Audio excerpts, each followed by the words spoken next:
Hello everyone, in this video I'm going to show a step-by-step tutorial on how to change currency on Tonkeeper account. So first we're going to go to our Tonkeeper app.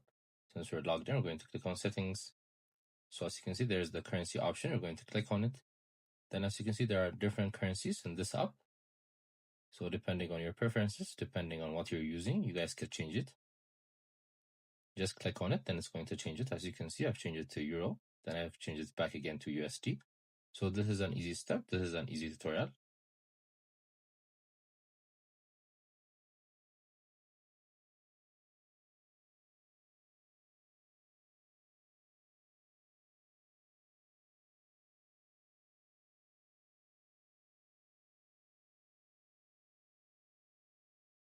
We also have different upcoming videos we're going to post. Make sure to go and check them out. I hope you guys like this video. Subscribe for more, like for more, share for more. I hope to see you again. Goodbye.